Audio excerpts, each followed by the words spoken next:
Lionel,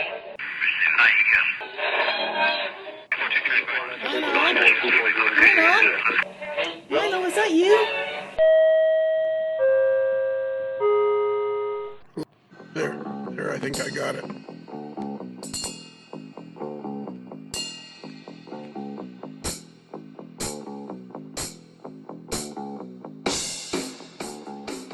Dave. Lionel. Dave, it's Friday. Thank goodness. Yeah. Fridays are always there's a good amount of energy on Fridays. What are you doing here? What are you doing here on a Friday? Well, we have something really exciting. Really cool. I am super excited about where we're headed here in just about a week. I mean, this is something you've been hitting at it for a while. I've been thinking about it for a while. You've been a big help, like deciding which way to go forward with this, and how much do you commit to, and sort of where are we headed? What's the goal? And I'm gonna describe it the same way. I have been writing a novel for 5 or 6 years, and I've also been trying to write a book about my travels. I called The First 1,000 Days, and I have had some writing experience because I wrote for Model Railroader quite a bit, and I keep reading this novel that I've got like 100,000 words, and I keep thinking to myself, this is either really, really good or really, really bad, and I just don't know the difference. And I feel like this idea we've come up with is either really, really good, or we're both in 6 months going to be staring at each other going, yeah, okay, well, that didn't work out.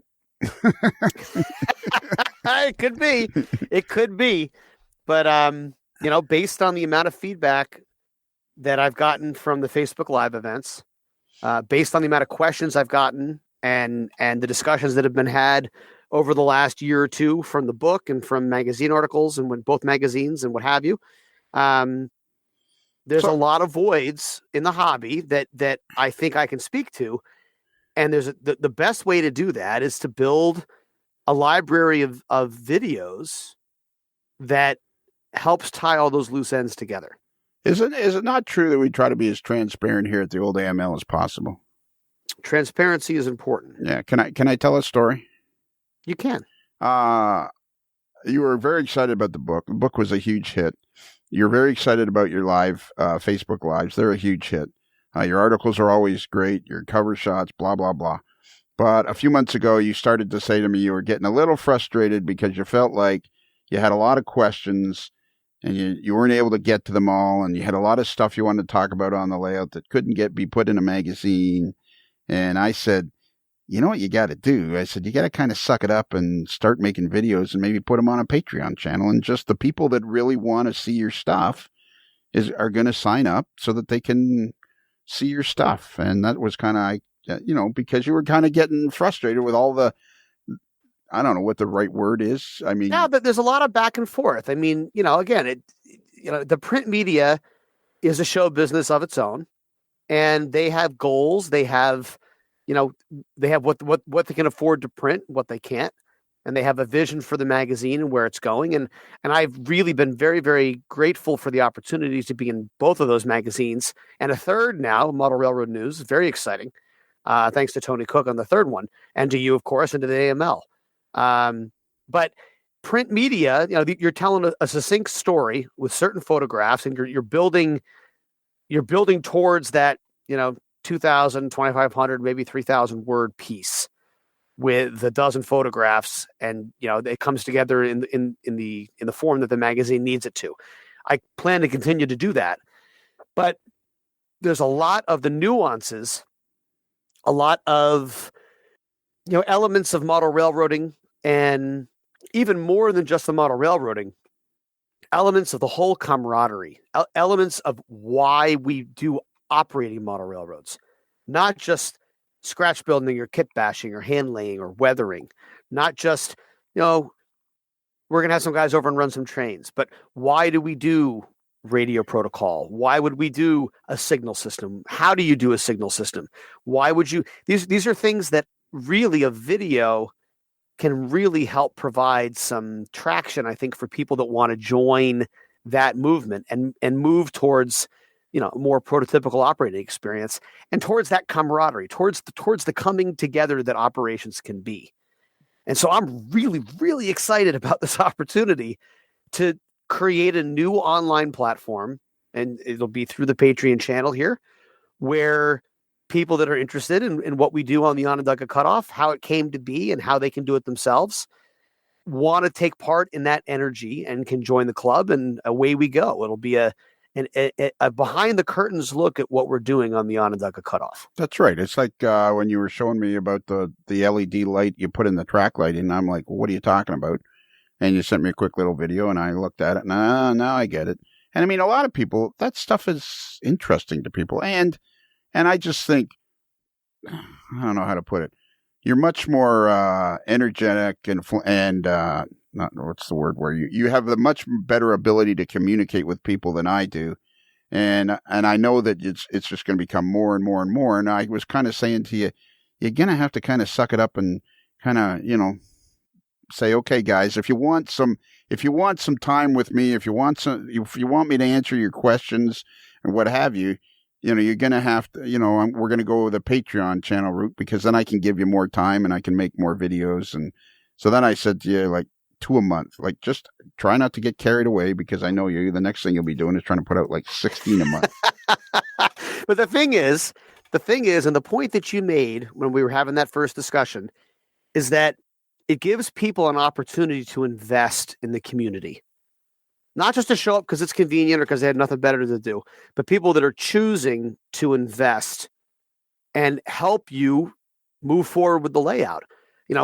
So that, it's when you look at it, like, just like it is with the Patreon channel for the AML, it's cents a day. It's not a huge payment. But when you put that together with other people that want to help out and want to be part of the same community, suddenly you've got some money to buy a nicer camera. You've got some money to invest in a new locomotive that you wouldn't have bought otherwise, that you can show people how it works and how you add keep alive capacitor to it, for example, or how you weather it up. There's different ways to approach that when you have a little more cash flow to justify the expense. So it's an opportunity, I think, for people to invest in the Onondaga Cutoff in a way that didn't exist before. And as the popularity has grown on Facebook, especially, which is a huge honor, it's really exciting. But there are more questions than we have time or ability to answer on those Facebook Lives. So this is a new opportunity for people to really be part of what's going on to create that stuff. And it gives people to choose to sign up, an opportunity to be a member of the greater Onondaga Cutoff community. It's really exciting. It is. It's what I like so much about the Patreon channel of the podcast. I mean, we have 260 people on that. And, if you invite 260 people to your house that really want to be there to a party, then they really want to be there, you're going to have a great party. And that's the way I feel about all the folks that belong to the AML Patreon channel. Is anything I put on that channel, like, I'm thinking, man, I want to make this as good as I can, because, they've all come to my house for the party. And so let's make sure they have a good time. And I think you'll enjoy the process of trying to give people quality a couple of times a month. And I know you, before long, it'll be, you'll be throwing in, hey, look at me and my kids are here. What's that tunnel you go to nearby? Oh, the Pattenberg Tunnel. Yeah, I can see. Yep. I can see you doing a 3-minute video of you and your kids at the Pattenberg Tunnel or something. Absolutely, and these are all opportunities. It really opens up a whole new dimension. Facebook Live is tied to where you have the Wi-Fi. It's tied to where you have the internet. You've got to make the railroad work, and while it's something I can do by myself, it's definitely better when other people are here. But if I take the Facebook Live model and try and answer questions about the prototype in the field, it's not going to work. A selfie, it's not the way it needs to go. It needs to be a little more polished, I think. And I think, taking time and some editing skills and putting them towards, combining a series of recorded clips, we can really come out with a product here that's going to be visually compelling for people to understand exactly how it is that we're able to do certain things on the cutoff. So it's a great opportunity, and I'm really, really excited about it. I'm really looking forward to delivering this, a couple times a month going forward, and we'll see where it goes. Yeah, I think it's better than going YouTube, because the problem with YouTube is you quickly get sucked into how many subscribers do you click the little bell, make sure you subscribe, blah blah blah. And with this, the people have already decided they're going to take a chance to see what you got, and they're already there. They're already committed. So you're not asking them to click a bell. You're not watching to see your numbers go up. It's just simply you're catering to the people that have chosen to become part of the Onondaga experience. And there's just like they've shown me some faith in what we're doing here on the OC and on the continuous quality improvement that we really try and do. I think what we're building is a community of people that believe in what we have to offer. And it's, I didn't want to go the advertisement route. I mean, that's not my style at all. Begging for likes and clicks. Yeah, it's not me, and I don't think it's the future either.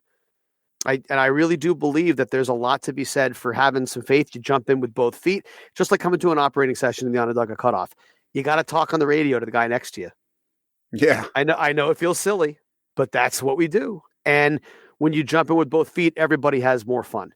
And I think it's a roll of the dice. We're taking a risk here. We're taking a risk for fans of the OC, and we'll see how it comes together. How about this? Can we say that regardless of how many people sign up, you're going to try to stick it out for at least a year to see what kind of response you get? I think we can say that. Absolutely. Yes. Yeah. I mean, because that's what you got to do. You got to give it a chance. You got to, like when I started the AML Patreon page, and I mean, I advertised it there a little tiny bit in the early days on a model railroad hobbyist, but I don't advertise it now. I let it go word of mouth, which is the most fun. And, it's so much fun to see more and more people join up and become part of it. That's why I send out so many people. I send out headsets too, because the sound. Look at the quality of this podcast. All of our podcasts sound so good, and it's so much more fun to listen to. So, where was I going with that? Other than, I just think the fact that. I just think it's going to be great. I'm looking forward to it. Well, and it's this whole idea, this continuous quality improvement idea, and it's something we've talked about for really since my early days on the AML podcast as well. Back to the 37-part trilogy at the very beginning of when we first just started to talk. But Conrail, for all the corporate schmaltz that you get from a company, any big company anymore, Conrail really did walk the walk in the 90s, where they had a advertised improvement program with their employees, where people were given the authority to make changes to try and improve the situation at work. And they tied it into financial performance. They tied it into stock buybacks and stock options for employees. They had a labor management program that had started in the 80s that continued, where management would ride with front end crews, with head end crews, to see what they were dealing with, to meet the customers, to deal with the delays, to be part of the experience that was railroading on Conrail in the 90s. And this, as a kid trackside, God, it was awesome to watch people be proud of what they were doing. See, I didn't know any of that. I cut you off. Yeah, it was. But this is the story, and this is why it needs to be told. Is that it's so easy to forget that as recently as 94, 95, 96, major American railroads, these huge legendary companies, really were investing in people and were investing in transportation. And you had Conrail and Santa Fe, and the two worked together.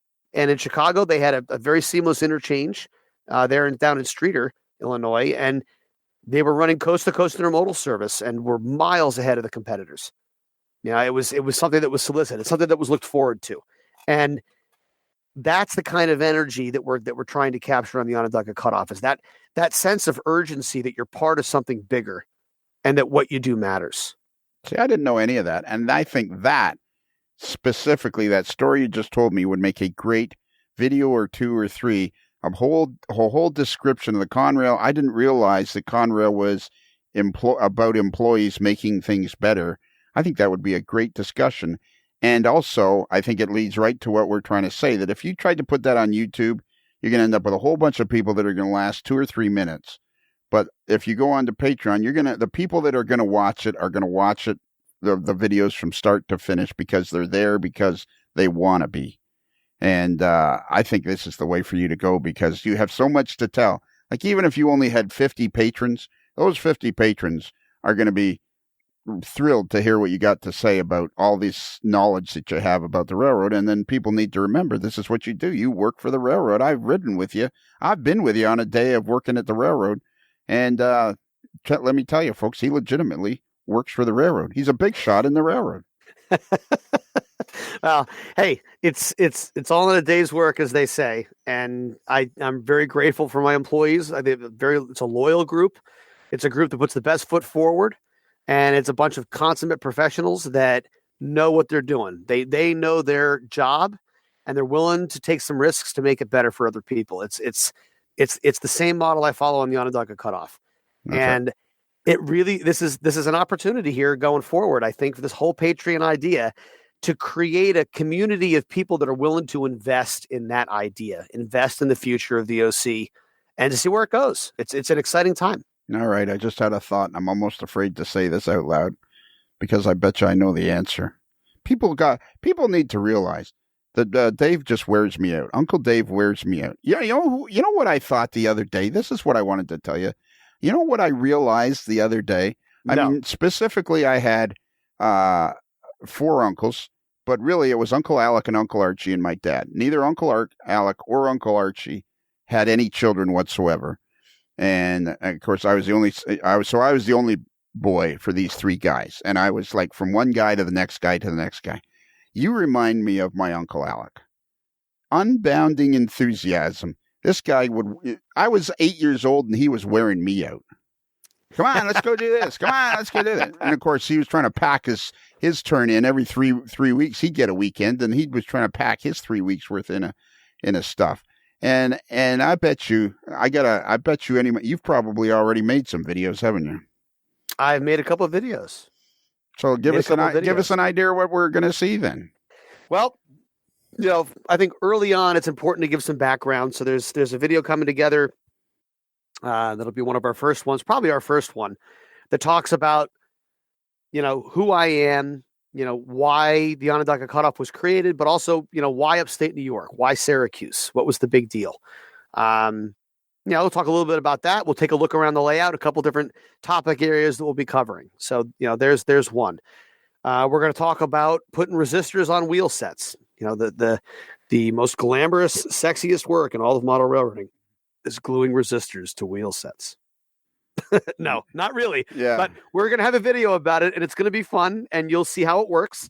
One of the futures in the hobby, as we heard Tony Custer say not too long ago in his interviews, is animation. And signaling is one of the most fundamental sorts of railroad animation that is not hard to get started on. It's a big process to get it put on your whole railroad. But there are pieces of it that are very attainable, and one of those is this resistors wheel sets. We'll show you how to do that, kit and caboodle, start to finish. We're going to do a layout tour. We're going to talk about lighting in the layout room. We'll talk about how you frame out a scene. I have a tower scene that's going to come together, and we playing ideas where the tower should go, why it should be here versus there. So really, there's all sorts of opportunities. So these videos I've already got 5 or 6 that are coming together. I'm excited about it. We're going to have some fun. I'm sure you do. What are you going to do with these videos if nobody signs up? I'll show them to my kids. Yeah, there you go. Or, yeah, somebody will sign up. Somebody will sign up. I bet you. You know what? I bet you the first guy to sign up is Josh Bowman. I hope so. Josh is a guy I'm looking forward to meeting someday. You'll like Josh. Josh is a good kid. I guess I can call him a kid because he's like half my age, so I can call him a kid. He's a good guy. Josh is a good guy. I've got a lot of respect for farmers, for people that learn to work with their hands and that make ends meet, especially if they've got a family. And Josh, that's what Josh is doing. But it's not easy work. I'll tell you that. This guy can fix anything. He's the official repair guy of the AML network. This guy can fix. I love it. Anything. He's just, like, yeah, what is this tractor? Well, I took the engine out of this and put it in that. I think it's Oliver. He took an engine out of a bus and put it in his tractor. So I So bet you any awesome. money he's the first guy to sign up. Well, Josh, if you are, I very much appreciate the support and looking forward to times to come, without a doubt. This is going to be cool. I think is this going to involve any work for me? I hope not. I'm going to watch these videos. Only if you really want to. Yeah, I'll probably help. I'm going to watch these videos. I'm going to watch these videos. I'm going to, you know what? I'm telling you right now, I'm not giving you a free ride. If there's questions, if there's parts you've skipped over, I'm going to be like, hey, hang on there a minute. I got a question. Well, fair enough. And that kind of production I really appreciate because, again, my mind's sort of running a mile a minute here, and it'll be good to be able to vet that through. So, and that's the cool part about this, though, is that, if we do some sort of discussion forum a couple times a year or a couple times every few months or whatever, if there's already the onondaga@gmail.com email address. There's ways for people in a Patreon community to communicate with me directly, and that can guide future projects. We can talk about what videos people want to see, and there's an interaction which I'm looking forward to. Yeah, that's one of the best parts. I think that'd be the best. I think that'd be therapeutic for you, is interaction with people. Yeah, it's the world we're in is complicated and wild. I think that would be actually. There's a real opportunity here again to build camaraderie, to expand not just the operating session group, but now there's a larger community of people that want to be part of this, and that's what this is for. So I really hope people take a chance on me, and we'll see how it goes. You know what I'd like to do is, if we can figure out how to do it, and I'm sure it's not hard, and we probably already have figured it out, is I'd like to see some of your slides, and like we could do a thing where we look at your slide, but of course we probably wouldn't get through but 10 slides in a half an hour. Yeah, well, I mean, I've got probably 10,000 slides from my early shooting days through the 90s and 2000s, and then another probably 10 or 15,000 images from my digital days, and that continues. Do you have any way of keeping them organized? I was much better with the slides. Every single slide I have is labeled, dated, labeled with the train symbol. I used to call Conrail's 1-800 number. I'd copy a car number down, and you call the 1-800 number, and they would give you the train symbol that the car was on. Really? So you knew if it was SETO or ELSE or TV99 or whatever. So yeah, everything's labeled, everything's dated and location. I really put a lot of time into that. But digital, I have not been anywhere near as fastidious with my digital collection. So there was a 1-800 number you could call to find and give them the car number. Well, for customers, right? So a customer would, they would know the number of the car that their shipment was on, and they had a 1-800 number that anybody could call from any phone, and you would type in the car number. They'd say, they'd give you a number for each letter and then the numbers, obviously. And it would take a second, and there'd be a little digital sound, and then it would say, TTZX 110897 is on train TV 99 past Herkimer, New York at 15:39 hours on March 2nd, 1994. For another car trace, please press 1 for, and on it would go. And sure enough, yeah, that's how I got all my symbol information. So how many times do you think you called that or kept press? How many train cars did you? Man, I don't even know. Probably thousands. Yeah, certainly multiple hundreds. I used a lot of the payphones in the Syracuse area to call the Conrail 100 number. From the mighty minivan. Why didn't you just use your cell phone? Because I didn't have one. Yeah, exactly. This is the 90s. I know. This is a great. I think this could be a really good idea. I think it's going to be fun. I just, if people give it a chance, take a chance with me. I really feel like this could be the start of something that's really special, and I really appreciate the opportunity to talk about it with you and to get rolling with this here. And I think Conrail Day is the day we have to get started. Oh yeah, like what did it start on April 1st or something? April 1st, 1976 was the official start of the Consolidated Railway Corporation as day one of operations. So April 1st, 2022. Here we go. It's day one of Dave Abley's and the Onondaga Cutoff on the Patreon channel. Here we go. That's it. I love That's that. it.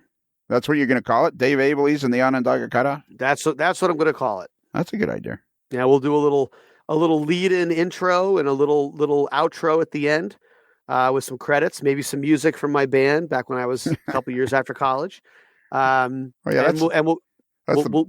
here we go. I mean, it's so exciting. There's so many places to take this. That's the band you played the bongos in. No. Well, sometimes in the little coffee shops, I did the bongos, but it was the congas and the tambourine. I won a tambourine solo one year. I want to do my bit. I've done this with 3 or 4 local bands where I knew people in the band, and I would go up on stage and I would just stand there. You'd be with a group of people, and then you'd know some guy in the band, and you'd ask him ahead of time, "Can I stand on stage with you guys during a couple of songs?"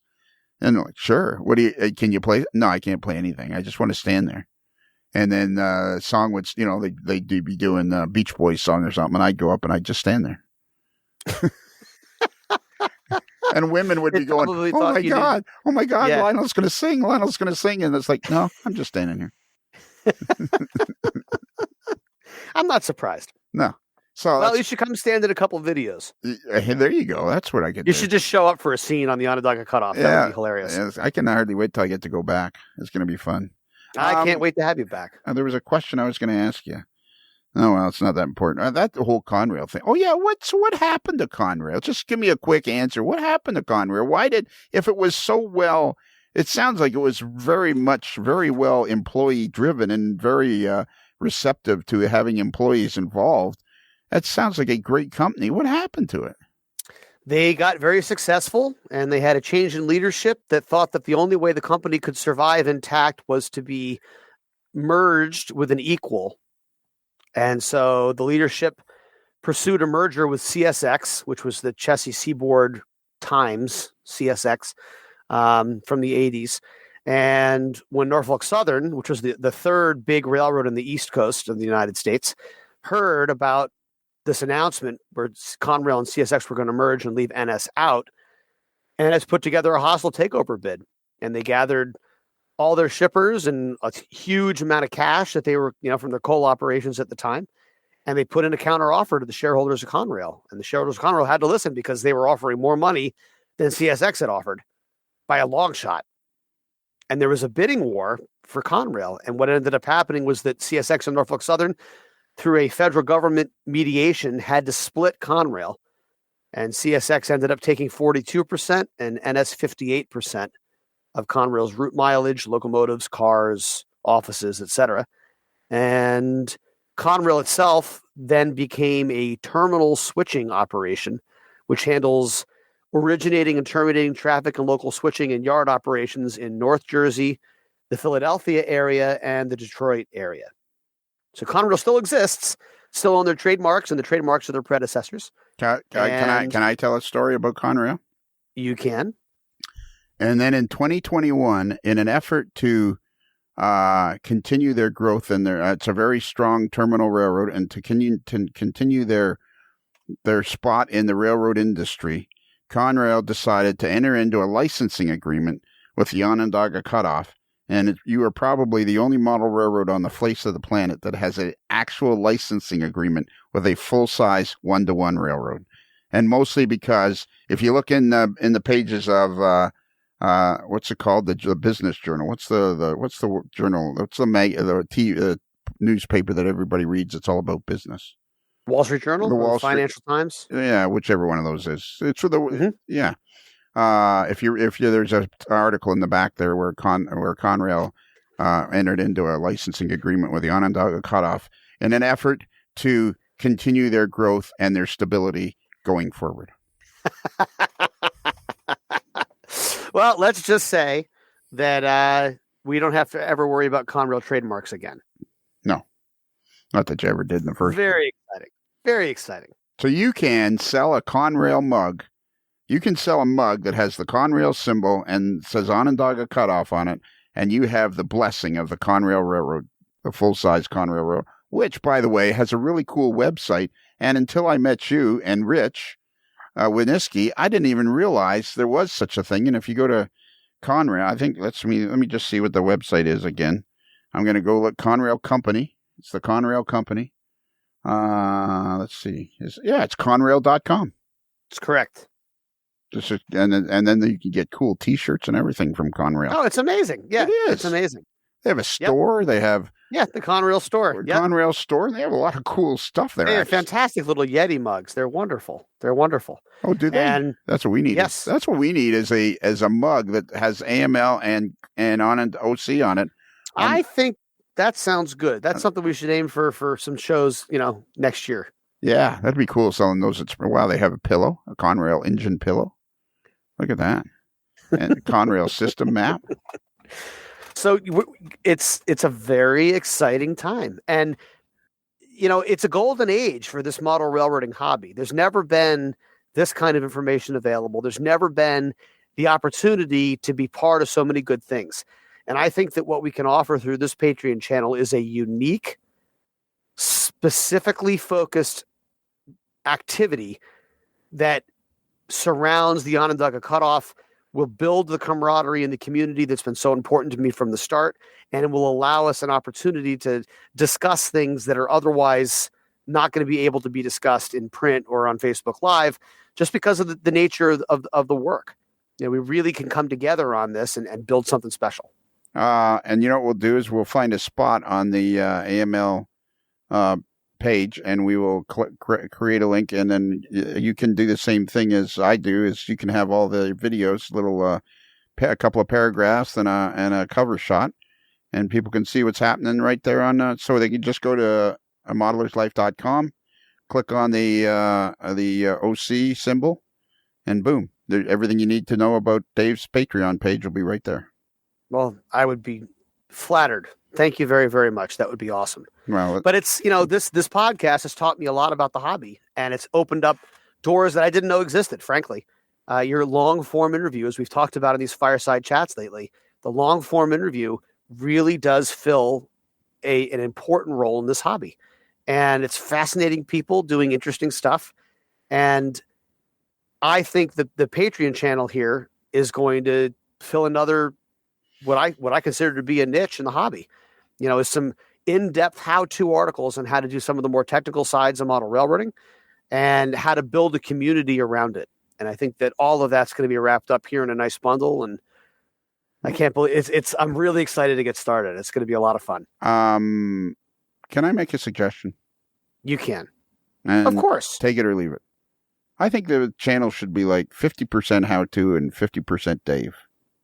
Because, like with the podcast, everybody loves the chat and the fact that we all, that it's 50% model railroading and 50% about the folks in model railroading. I think you should concentrate too. I think you should have a lot in there about Dave and what Dave's doing. I mean, people would be fascinated just to know what your job is because, like I said, you're a big shot in the New Jersey transit system. I mean, I've spent a day with you. And I mean, I'll be telling that story till the day I die when we walked into the station management office at Penn Station and these three guys are talking to you. And I'm thinking, does Dave work for these guys? Does Dave work with these guys? Do these guys work for Dave? Turned out they all worked for you. That's correct. And they're very good people I can rely on. So I think you should put in, you should do some videos just about being Dave. At least I think we can do that. That's exciting. Being Dave. That's exciting. Being Uncle Dave. Well, and this is the kind of feedback, as we build the community here, I'm excited to hear what people are interested in listening to. What do they want to see? These are things that we can build towards together. I would really like, and we've kind of talked about this, I would really like us if you and I could go forward as a unit and amalgamate AML and Onondaga Cutoff together and try to make them. I think we'd be stronger if we do it together. If we, go to get forward together, I think we can create a lot of fun stuff. I think there's no question about it, and I think that it's a golden age of the hobby, and this is the premier podcast. There's just no question about that in my mind.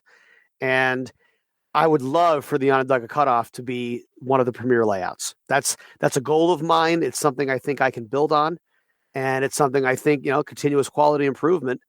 It has its benefits, and that's one of them. All right, let's do it. So April 1st. So I think you've got the thing going probably by now. Today's March the 25th, Friday, March the 25th.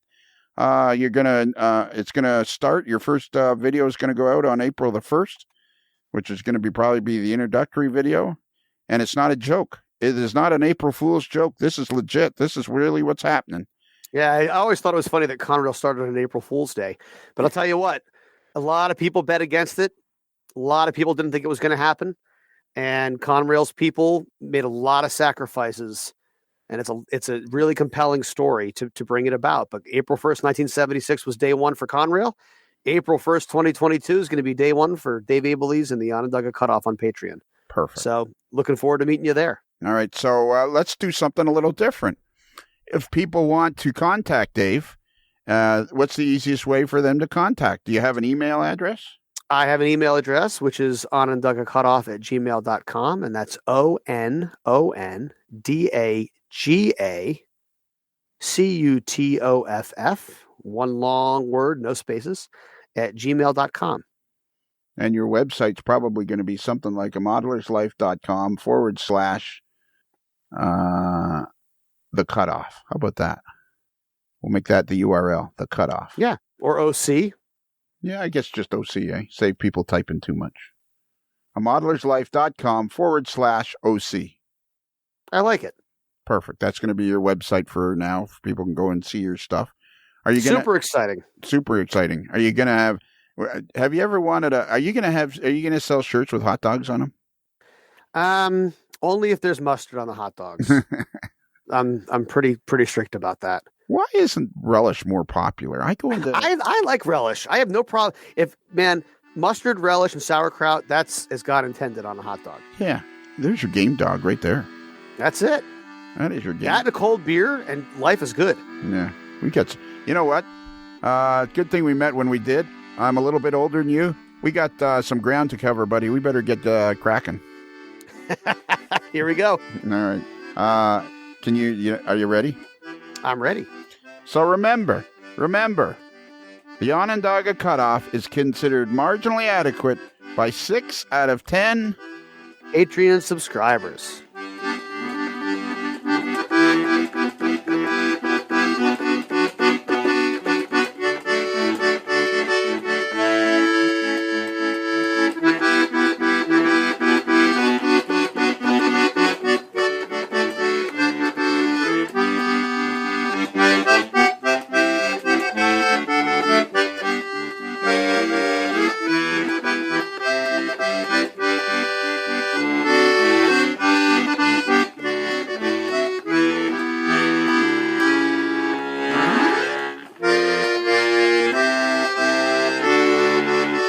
And now it's time for the New Jersey Transit Elevator Escalator Report.